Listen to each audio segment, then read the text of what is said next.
Hello future doctor, तो कैसे हैं आप लोग। चलिए आइए आज पढ़ते हैं हम लोग क्या फीमेल रिप्रोडक्टिव सिस्टम, जो क्लास 12 में भी आता है 5 नंबर का, क्लास 10 में भी आता है। अब देखो जरा इसके बारे में, इस सिस्टम में क्या क्या है। तो देखो इस सिस्टम में एक यूट्रस होता है, सिंगल यूट्रस होता है, जो कैसा होता है, जो इन्वर्टेड पेयर शेप स्ट्रक्चर होता है, उल्टी नाशपाती की तरह स्ट्रक्चर होता है। अगर देखा जाए तो इसका 3 लेयर होता है, आउटर टू इनर। सबसे इनर मोस्ट लेयर का नाम क्या है, इंडोमेट्रियम। बीच का लेयर जो कैसा होता है, इंडोमेट्रियम, मतलब बीच का जो लेयर होता है वो मस्कुलर होता है, स्मूथ मसल से बना होता है, उसे कहते हैं मायोमेट्रियम। जो सबसे बाहर का लेयर उसे कहते हैं पेरीमेट्रियम। जो इनर मोस्ट लेयर जो इंडोमेट्रियम, असल में यही ब्लड लाइनिंग होता है और हर महीने क्या होता है, यही ब्लड बाहर आ जाता है। इसी यूट्रस का लोअर पार्ट को हम लोग क्या कहते हैं, सर्विक्स कहते हैं। सर्विक्स का कनाल देखो, यहाँ बीच में कनाल है, ये नीचे वाला पार्ट वेजाइना और ये वेजाइनल कनाल। यही सर्वाइकल कनाल और वेजाइनल कनाल, ये दोनों को मिला के हम लोग कहते हैं बर्थ कनाल। तुम्हारे एग्जाम में ये पूछा गया कि बर्थ कनाल किन दो कनाल के मिलने से बनता है।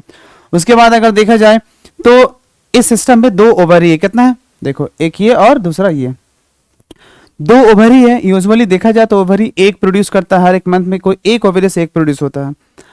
अब अगर देखा जाए तो ओवरी एक प्रोड्यूस करने के साथ साथ ये क्या बनाता है, ये 2 फीमेल सेक्स हार्मोन बनाता है। एक का नाम है एस्ट्रोजन, दूसरा का नाम क्या है, प्रोजेस्टेरोन। ओवरी का साइज भी तुम्हारे एग्जाम में पूछा है, जो 2 से 4 सेंटीमीटर होता है ओवरी का साइज। अब अगर देखा जाए तो इस ओवरी से जैसे ही एक निकलता है तो उस एक को कैच करता है, रिसीव करता है। कौन करता है, एक फिंगर लाइक स्ट्रक्चर, उसका नाम क्या है, फिम्ब्रिया। अब देखना, ये स्ट्रक्चर को कहते हैं हम लोग फैलोपियन ट्यूब। ये फैलोपियन ट्यूब 2 होता है, ऐसे ओविडक्ट भी कहते हैं। इस फैलोपियन, देखो एक फैलोपियन ट्यूब ये है और दूसरा क्या, देखो दूसरा ये है, 2 है ना, एक इधर और एक इधर। तो चलो एक फैलोपियन ट्यूब को हम लोग देखते हैं बढ़िया से। तो फैलोपियन ट्यूब का वो हिस्सा जो यूट्रस के करीब है उसे हम लोग कहेंगे इस्थमस।